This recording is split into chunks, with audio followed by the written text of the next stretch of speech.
the most dangerous sporting activity for women, which turns out to be cheerleading, apparently. Hello, Stephen here. I don't know what number you're calling. This is a dressing room. No, all right. Fuck off. It's all the same old gang. Jamie, how are you, my darling? Nice to see you. You're Manic Depressive? Yeah. Oh, sorry, I didn't know. That's all right. No, that's all right. Oh, that's all right. There's another me behind this public mask that is joshing and being amusing and trying to entertain. And sometimes it's a very miserable and despairing one, because I'm thinking, oh, God, when's this going to be over? Sophocles and Socrates, the ancient Greeks that you and I talk about every day. There are times when I so hate myself, and I'm actually kind of sobbing and kind of tearing at the walls inside my own brain, while my mouth is, wittering away in some amusing fashion, ho-ho, about whatever it is. It wouldn't be television. Without television, you are nothing. I know that better than anyone. I always have voices in my head saying what a useless bastard I am, but the voice is my own. It is my own voice just telling me what a worthless lump of shit I am. Are you surprised that I feel like that? I no longer am, because I know that it's the result of my illness. I have a disease of the brain that I share with 4 million others in the UK. It can be a serious condition. It's led me to being expelled from school, imprisoned for theft, and attempting suicide, all by the age of 17. Please welcome your host for the evening, Mr. Stephen Fry. It's tormented me all my life with the deepest of depressions, while giving me the energy and creativity that perhaps has made my career. It's called bipolarity or manic depression. Until now, I've tried to cope with it largely by ignoring it. But I'm not so sure that that's been wise. I want to know how severe my condition is, so I've taken part in the world's largest study of bipolarity, which happens to be in Cardiff. The results have shocked me. A 0 on that scale is somebody who has absolutely no features of being bipolar at all. From what you've told me, you would score probably about 70. You fit well into the realm of people who have, full-blown manic episodes. It's clear I have bipolarity more severely than I believed, so I've decided to think again about possible treatments, investigate what's now available, and decide if I have to change my life dramatically.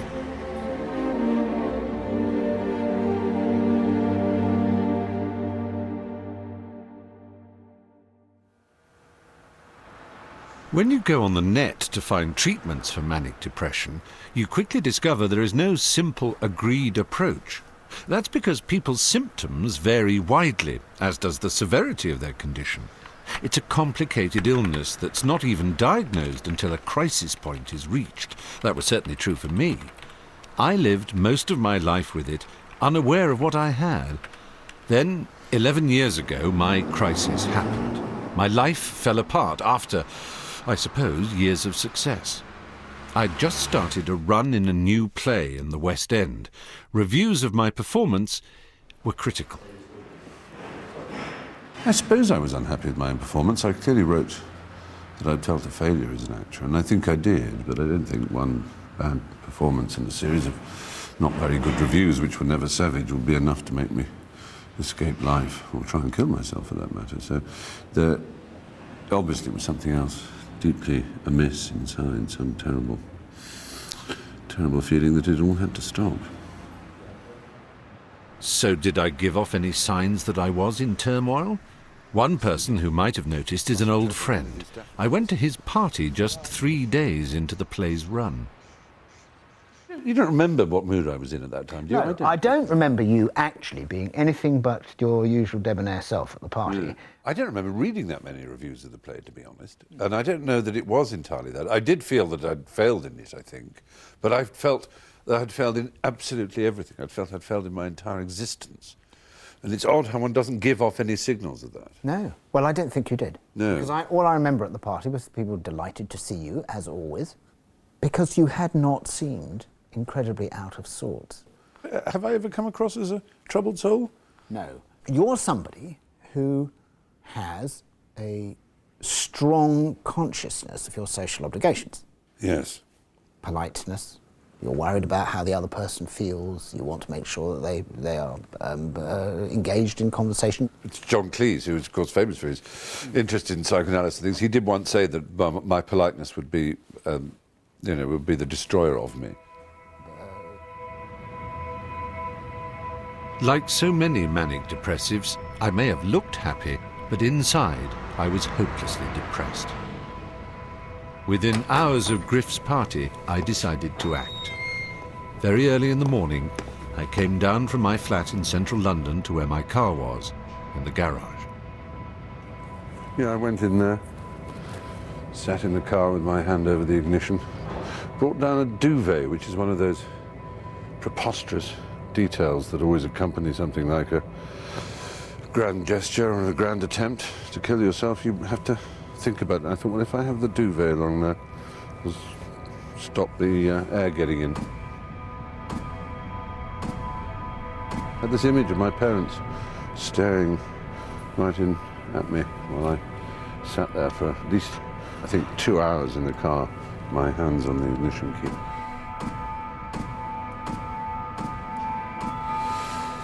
And so I decided not to do it.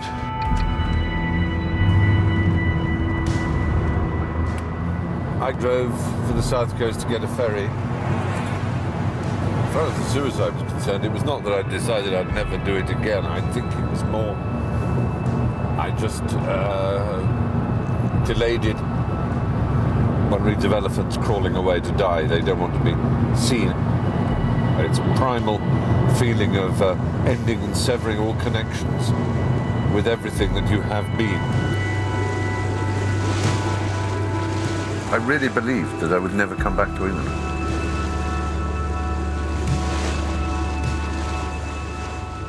I had it in my head, northern Germany or Denmark. I'd get a huge, thick white pullover and a pipe and sit in a stone cottage and offer to give English lessons and learn to mend nets. I don't know what it was, a bizarre fantasy. The actor Stephen Fry, who disappeared after walking out on a West End play, has apparently been spotted heading for France on a cross-channel ferry.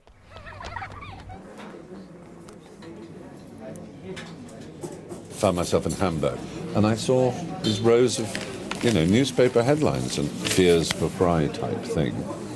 And I stared at it in complete disbelief. I mean, it was absolutely staggered. They all are worried that I've committed suicide. That's the awful thing, isn't it? I can't believe I made people worry so much. When you feel you can't go on, it's not just a phrase, it's a reality. I could not go on. And I would have killed myself if I didn't have the option of disappearing, because it was that absolute. I just could not go on. And then Hugh Laurie got in touch with me, had a very shaky telephone conversation, because I didn't want to, cry on the phone and make him more worried, but at the same time, there's a mixture. You feel shame and you feel absurd. It's a very odd thing. I was away for a week. For my family, my disappearance was especially worrying. At the time, I don't know if I believe in sort of great sense of family, that nothing bad has happened, but it just didn't cross my mind. No. And I'm talking that, you might have done away with yourself. Been gone and done it. And then you rang me. You sounded rather small and lost, boyish. And I was absolutely terrified of saying the wrong thing to you, to frighten you about quite how enormous it had been back at home. The bit that, and still to this day, upsets me is that you flounced off in a lovey, hissy fit because of a series of bad reviews. And the reviews were sort of very, it's just Stephen Fry being Stephen Fry. I'm glad you reminded me of this. Two newspapers both said that Stephen Fry, of course, is not acting, he's just being himself. And I remember thinking, well, they seem to know who I am, but I don't. In some ways more troubled than ever, I quietly came back to London and was taken into the Cromwell Hospital. I spent 3 weeks here, and at the age of 37, a psychiatrist for the first time gave me a diagnosis of bipolar disorder. I don't think I'd heard the word bipolar before. But I do have extremes of mood that are greater than just about anybody else I know, and can occasionally go wild enough for it to be real trouble for me. So in that sense, bipolar fitted.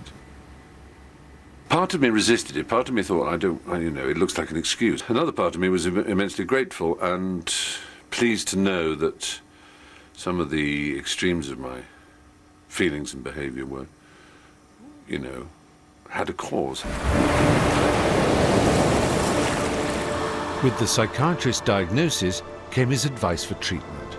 Like many other manic depressives, I was told to reduce the stress in my life, take time off, stop working so hard. I came here to Los Angeles, walked this beach every day, got surprisingly fit, and thought about his other course of treatment, the drug lithium. That's the standard medication 7 out of 10 of those with manic depression are advised to take. But it's an old-fashioned drug, discovered about 60 years ago, and feared for its power to take away feeling, all feeling, making you a kind of zombie. I refused his offer and have never taken it. In fact, I've never been on any medication since that first diagnosis. But now, with my condition appearing to be getting worse, I'm wondering if I'm wise. Until now, I haven't wanted my mood stabilized. But perhaps I'm wrong. Perhaps I don't need to fear the medication. I want to know how someone else in my business has coped, what choice they made. Now living in London, Richard Dreyfuss has spent most of his life battling bipolarity. As with me, it's led him into all kinds of scrapes. Like me, he eased the pain of his mood swings with street drugs and alcohol. Unlike me, he was willing to take what the doctors prescribed. Has that been the right choice? In every conversation, sooner or later, I get up like this. And we're gonna do this, and we're gonna go here, and... I've recognized that at certain times my behavior has been capable of being off-putting, perhaps. I had screamed in faces of people who didn't deserve it. I had been, drunk and unruly and loud and awful, and I got into a car one night and I flipped the car. Last October, Dreyfuss wrecked his car in Beverly Hills. I was arrested, it was all public, everyone knew about it. That's when I said to my doctor, you got to test me out. There's something wrong with me that I would be behaving this way. So you're on a pharmaceutical regime.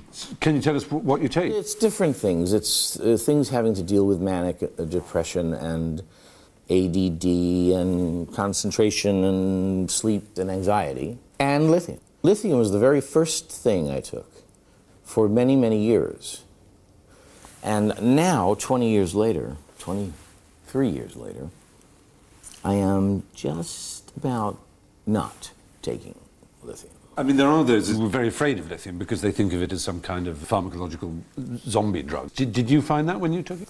With lithium, I remember driving down Mulholland Drive one night, and all of a sudden, I was aware, after 10 days of taking it, that I had letterboxed, that I could feel this. It was an absolutely non-claustrophobic experience that took the top and bottom and said you could live here. And I was very happy to do so. I married with it. I had children by it. Reclaimed a career, if you want to put it that way. Bring it on the barrel! I'm coming around again!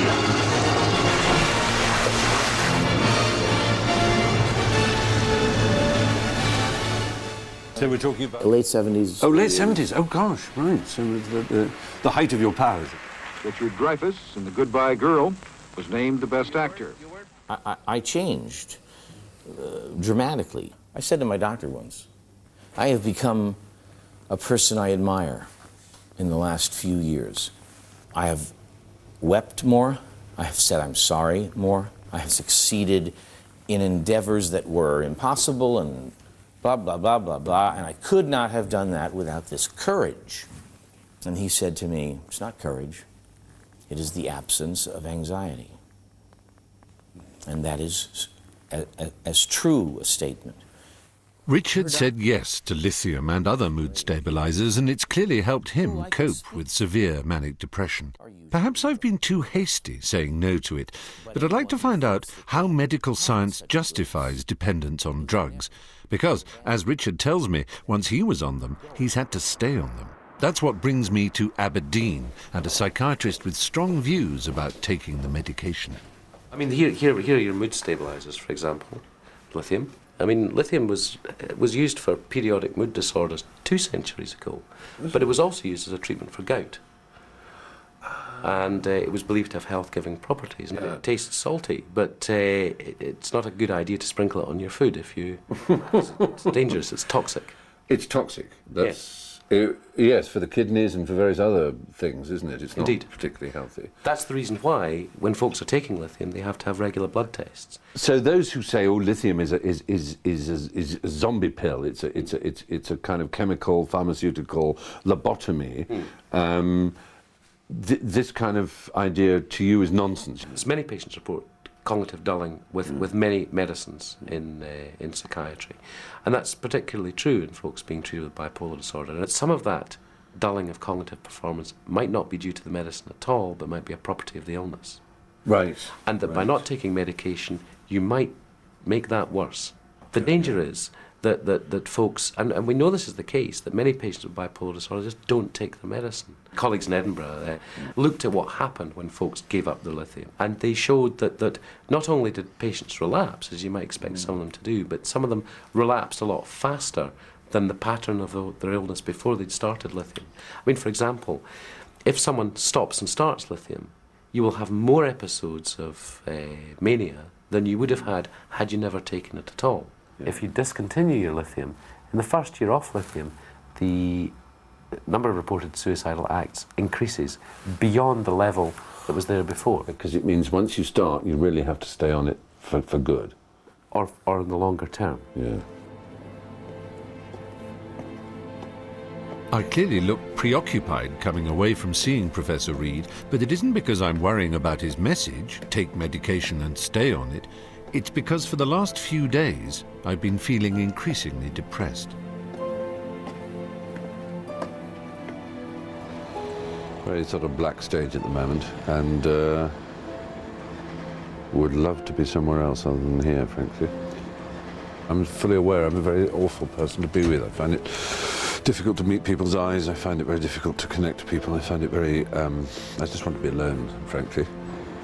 I'm just praying that it'll pass, basically, because it's fucking irritating, and I hate myself for it. I mean, I've never thought that I hear voices, but I do have a voice telling me I'm a complete cunt all the time in my head. Usually when I feel like this, I hide away. I can't this time. For me, that numbing kind of depression comes 3 to 4 times a year and lasts a week to 10 days. I spend the time in the house, staring at the ceiling, still afraid to take antidepressants or mood stabilizers like lithium.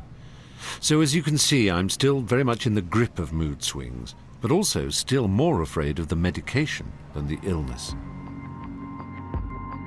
Surprising as it might seem, this is a common reaction among manic depressives.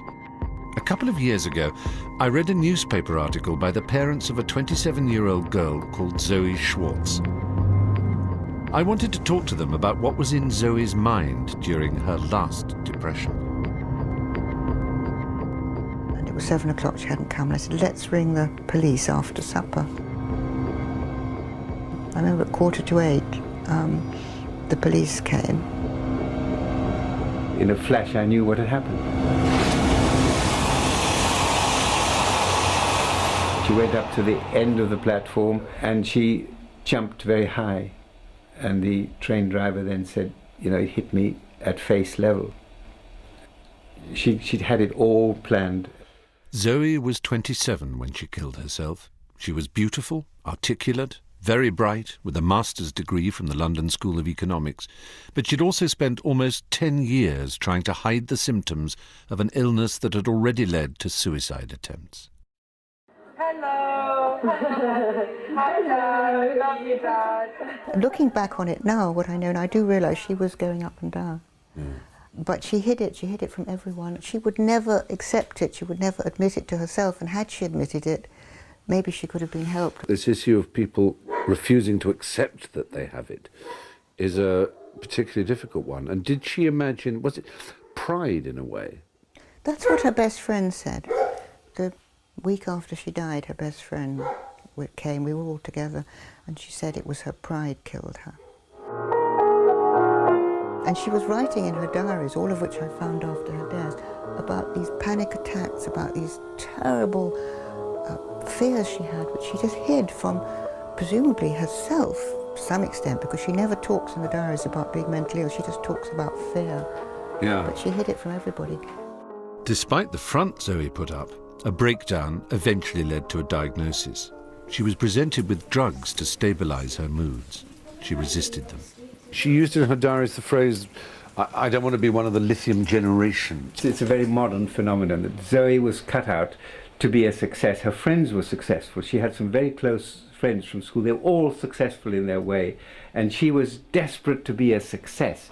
And the idea that she would be a basket case for all her life, that she would be taking lithium to bring her down, to sedate her, she could not accept that. Went into the hospital for a few days, and then she walked out. She hated it. She hated the people on lithium, hated it.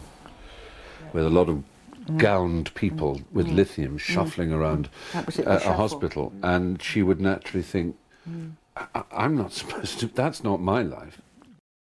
That dread seems to have propelled Zoe to her death.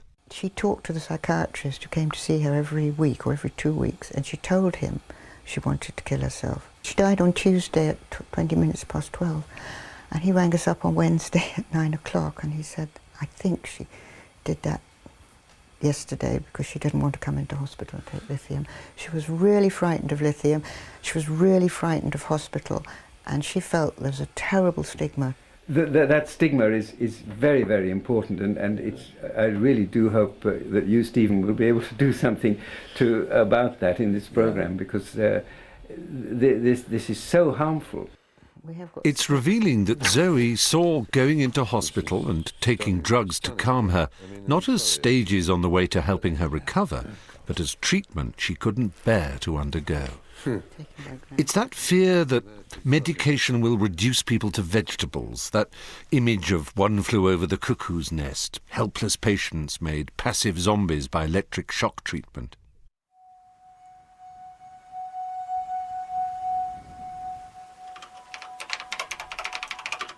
And yet, to my surprise, when I was in Los Angeles recently, I learned that ECT, electroconvulsive therapy, is actually still used in the treatment of manic depression.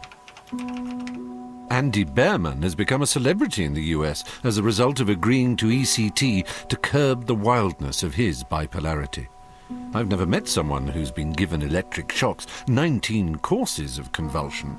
It's an extraordinary thing, and I'd just love to know what that's like and whether it worked for him. So the next day I was in the hospital at 6 a.m. I was laying on a gurney, wheeled into a room. They connected the electrodes, they put the bite block in my mouth.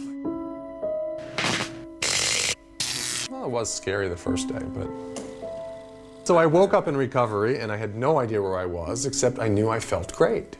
Oh, you did? Yeah. I was confused. My memory was a little shot. Yeah, short-term memory loss is supposed to be... Yeah, and if doctors tell you it's not real, they're lying. Mine was pretty long-term. But you did feel better? I felt like the concrete in my brain had been kind of liquefied and just shot through. And then my doctor said, you know what, we need to do maintenance therapy. I said, okay, how many treatments do I need? He said, hey, 20, 30, 40, 50, 60, however many you need. I'm interested in how Andy ended up being given such extreme treatment. His background was a respectable, middle-class Jewish family. But by his late teens and 20s, he was living out a truly manic existence. You were cute and you had blue eyes, and so you got a job as a dancer, male dancer. Stripper is the word, in fact. Whore. Exactly, you did it all. Hustler, prostitute, I did it all. That kind of all ended, and then, because you have to understand how the mind works, the manic mind, okay, what am I going to do next? Wait, maybe I should go to law school. Maybe I should go to medical school. No, that doesn't work. My sister's interested in public relations. Let's go into business together. We're making $3-4 million. Out of control. And then I realized, this isn't what I want to do. I want to be a writer. No, I desperately need to be an art dealer. And then we're doing $10 million a year. But then I take it another step further.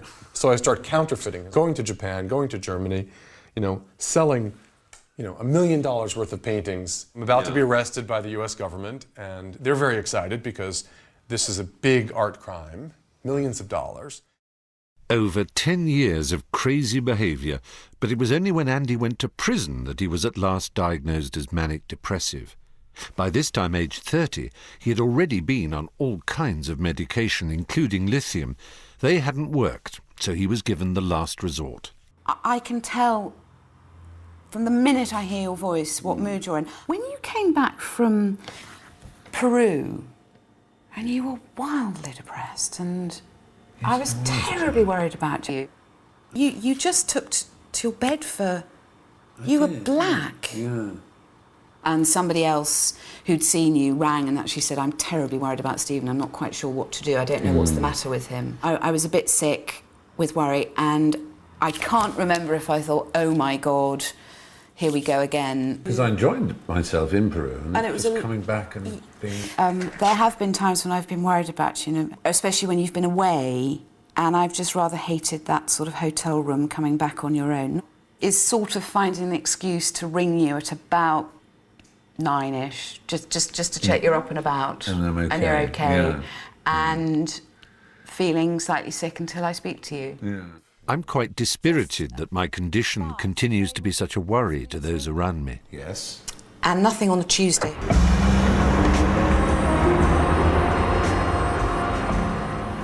Manic depressives are notorious for just going with their moods and not treating their illness seriously enough until it's too late.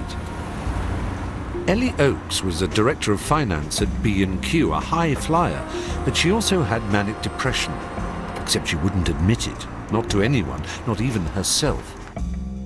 As a result, Ellie took no medication. Her symptoms got worse, and eventually she lost her job, her marriage, and nearly her children.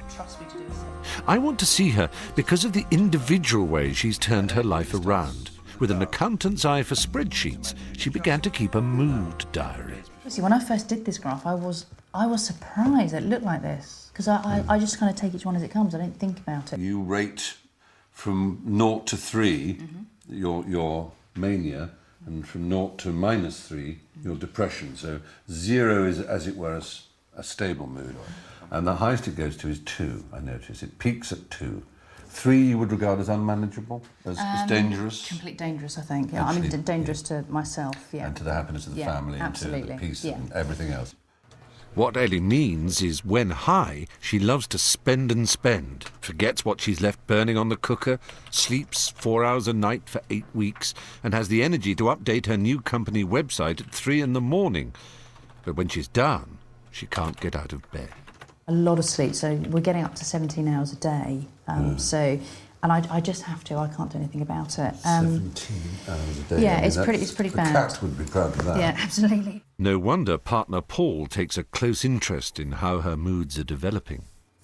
And when she's being creative and it bubbles just into the 1 out of 3 of that scale, then it's manageable. If it starts going above that, then we intervene. Right. With drugs, with medication? With medication, or initially we'll say, right, okay, stop, start stepping back, start relaxing, start working less hours. And sometimes it works. Sometimes you can actually take the illness and work with it so it doesn't get any higher. And is she sometimes resistant? Is she enjoying the mania so much she doesn't want to? Yes. And sometimes well, look, I need you to take that tablet just so it doesn't go too high, can be a threat. I don't want to take it. And then you have to have the argument. When we think of mental health, we think of, men in white coats. Has it ever come close to that? We've reached a situation where we've accepted we couldn't cope at home. And Ellie had to go into hospital. There was no chance of her getting well on her own without support and specialist support. So at that stage, had to go into hospital. Yeah. And that was, at that stage, for 10 weeks. Wow. How long ago was that? That was 2 years. 2 years ago, so the children were all, you know, aware that Mum was ill. Yes. And how did you explain it to them? Mum is ill, she has to go into hospital, and the children would say, why? It's difficult being a mummy sometimes because you feel guilty about it. You feel like you should be, you know, you should be normal and be sensible and responsible and sleep 8 hours a day. You can be sensible and you are normal. Right, okay. Exactly. Part of you. I couldn't imagine you without it. How many mums do you see drawing pictures, painting, bead making, jumping up and down, running around, making jokes? When I'm in those times when I have ideas and I want to do things, they don't get fed up with it. It's like someone's got like a special voice. That's a gift. This is just like a special voice, but better. Ah. All personalities are balanced out by something. Yeah. And Mum's just happens to be that her creativity is balanced out by her going to sleep. Yeah. Does it touch you that they think you've got a gift? I can't describe what that feels like. I just...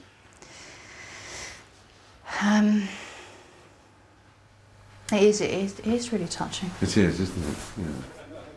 Ellie's mood diaries clearly let her see the big picture of her condition, and I'm impressed at how open she is with her family about her moods and behaviour. I've never mapped my own moods week by week, year by year. Perhaps that allows me to avoid seeing just how frequently they occur and how strongly they shape my life. An obvious manic sign for me, as it is for Ellie, is excessive shopping and spending. Now, psychiatrists encourage manic depressives to notice wild behaviour and then hold it in check. To that end, they not only offer drug regimes, but more and more psychotherapy. One talking therapy that they say proves useful is called CBT, cognitive behaviour therapy. It emphasises changing how we think about what we're doing. I've never tried it, but I've often worried about how I shop when I'm manic, so I've asked Jan Scott, an expert in CBT, to come and try to help me keep things under control. I've probably got about 9 digital cameras. How many pictures do I take? None. Absolutely none. And you see now, here we've got sat-navs. How many of those have you got? I've got about 5 sat-navs. Digital DVD projector. That's an interesting thing to have, don't you think? What people always tell us is it's that it is driven. It's almost like an addiction, that they don't feel able to stop it. I think I have 12 computers. I must have something between 14 and 20 iPods. I know a fair number of people are in for toys for the boys, but they don't have 14 iPods. They don't have 13 computers. I tell you what it is. What you've discovered is that I'm insane. I'm actually mad. Good to see you. I'm really well. How are you? Oh, have you got the new Mac Mini? Yes, I'd love to. That's fantastic.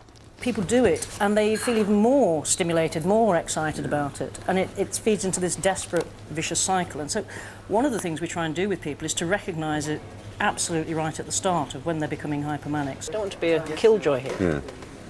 Is this because you really want this? No, this is really practical and sensible, believe me. Yeah? This is brilliant. Because you've only got 12 at home. Yeah, but I know what you mean. But you see, I'm beginning to sweat now. No. Could you stop yourself? Probably wouldn't. I mean, in the mid-80s, I had 11 motor cars. It is my treat, and I'm aware that even if it were irrational, the fact is I work so fucking hard that this is the few moments of pleasure I get. Supposing somebody turned around and said, look, this is going to cause trouble if you do this. If you go home with this today, you know, it's going to be a bit of a fight on. I would stab them in the throat with a pencil. Way, hey! You didn't stop me, did you? Well, we can't stop here. There must be somewhere else to shop. Chances are we're not going to get you out of here without a bag of other things. It'll get me juiced.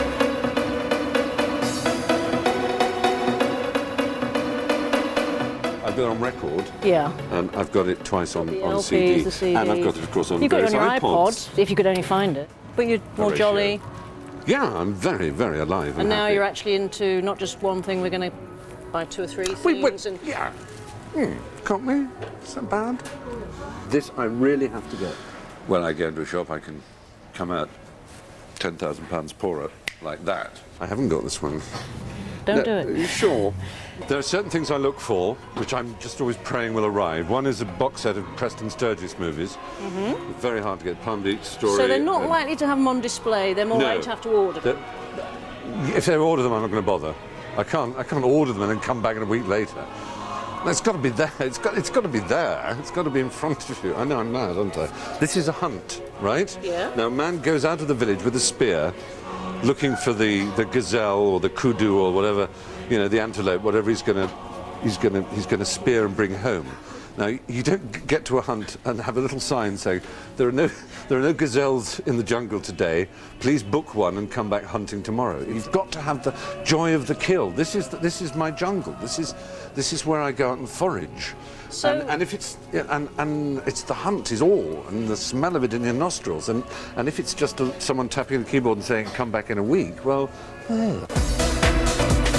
DVDs is another one. If there's any film that's come out, I have to have its DVD. Even films that I know I'm just going to loathe. Spider-Man 1 and Spider-Man 2, the chance of me watching them are extremely remote. So I've got all these, but I had to buy it. You're looking at me with narrowed eyes.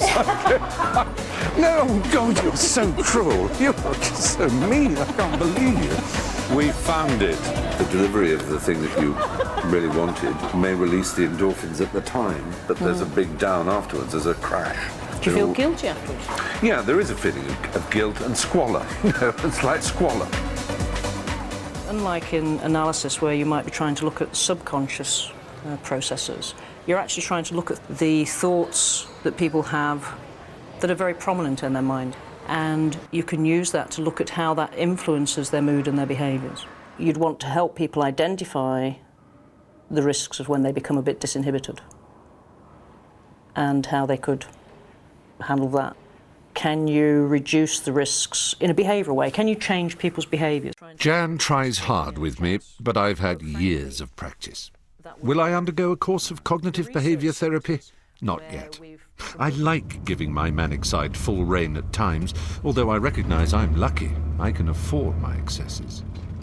But I am interested in how cognitive therapy can be used with manic depression. When Jan tells me about a young girl in North London who wants help because the depressive side of her bipolarity is making her feel suicidal, I want to meet her. Cordelia? Hi. How nice to meet you. I'm Stephen. Hello. Hi. Teresa. Teresa, you're nice Cordelia's mother, yes? Very nice to see you all. Come in. I mean, that's what you say. Yes. Gosh, what a house. Don't go down the steps. The photos on the wall tell the early part of Cordelia's story. A clever girl at school, a photographic memory for learning, and a creative urge to write a novel at 14. Then Oxford. But that's where the symptoms began. A third of each month she'd be depressed, the rest manic.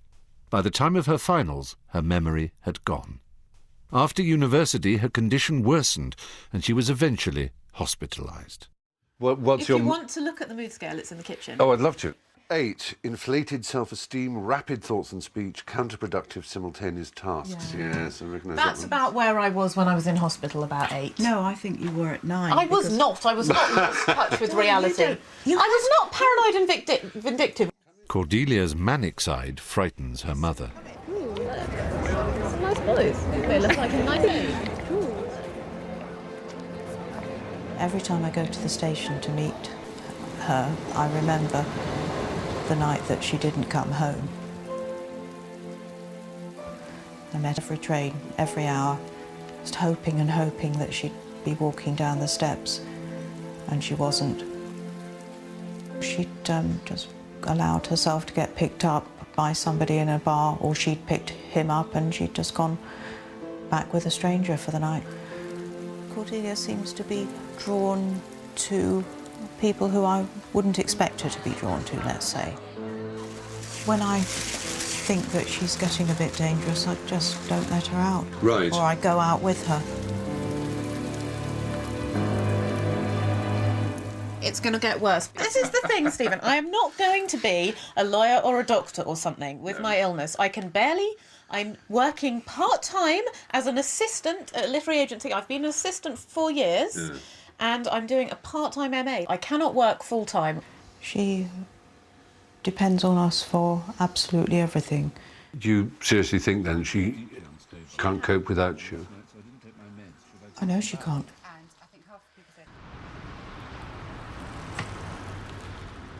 When we're left with Norman on his own, the story doesn't work for me, and I just found it quite depressing. And I was wondering if just I didn't get it. Exist anymore in old England that doesn't fit. Cordelia's fears about her future depress her. That does come across. But even worse is the effect her depression has on the one activity she loves, her writing. That's what she desperately hopes Jan Scott can help her with. You've got this terrible problem that as soon as you slip a little bit below a normal mood state and you're depressed, your creativity disappears. I suppose what I had thought is that when I was depressed, I would be able to write about being depressed, but I actually can't. I can't even write about being depressed when I'm depressed. I can't really write about anything. For about the first 5 or 6 years of having the illness, I wouldn't ever be depressed for more than a couple of weeks. Literally, last time and the time before, towards the end, when I'd been depressed for sort of 9 or 10 weeks, I just thought, you know, I've never been depressed for this long before. I could never, you know, this could be the one that I never come out of. I'm never going to be able to write again. I'm never going to be able to, you know, go out and socialise again. I'm never going to be able to really do anything again. I mean, what does it say about you if you can't write?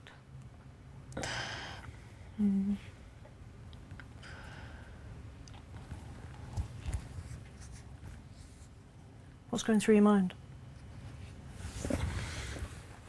Can you say it?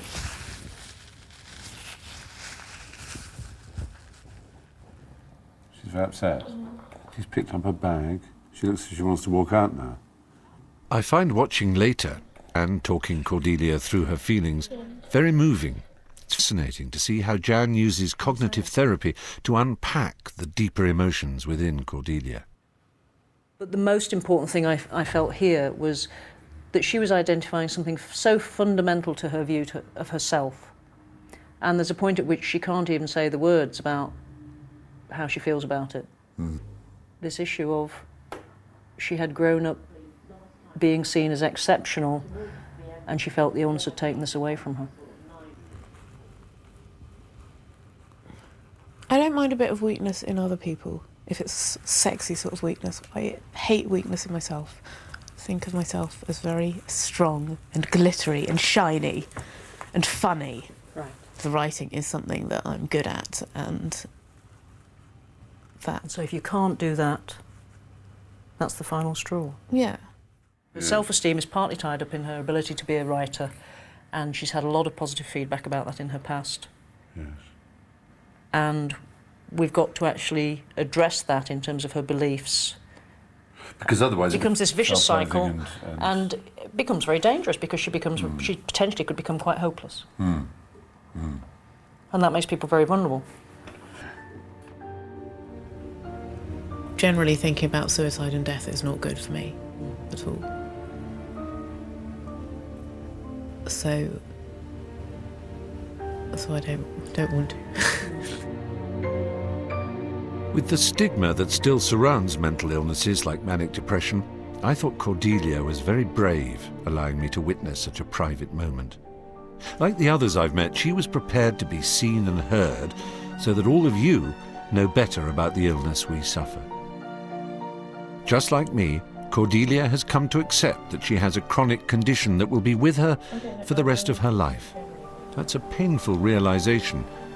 But she also learned from Jan Scott that it's like having asthma, in that while it's always going to be there, the key for most people is in finding ways to reduce the attacks and to make them less severe. That's where treatment comes in. Cordelia accepts it, but what about me? After all I've seen and heard, I'm still unsure. I feel reluctant to embrace a life on medication, but I do fear the intensity of my moods and where they can lead. And to say I don't want to kill myself, I wouldn't mind dying. It's a terrible thing to say. And I hear myself and I think, oh my God, my mother's going to hear me say that. And I think, how awful, Stephen, what do you mean you wouldn't mind dying? It's a terrible thing to say. And all those who love me would say, what an awful thing to say. But a lot of them would say, yeah, I know that feeling too. And yet, as with all bipolars, there is this other side. I love my condition too. It's infuriating, I know, but I do get a huge buzz out of the manic side. I rely on it to give my life a sense of adventure, and I think most of the good about me has developed as a result of my mood swings. In this journey, I asked many of my fellow manic depressives how they balance this contradiction. I asked them if they could press a button to release them from their bipolarity, would they do so? Most, despite traumatic moments in their life, said no. So after all this, what would I do? I wouldn't press the button and live a normal life, not for all the tea in China.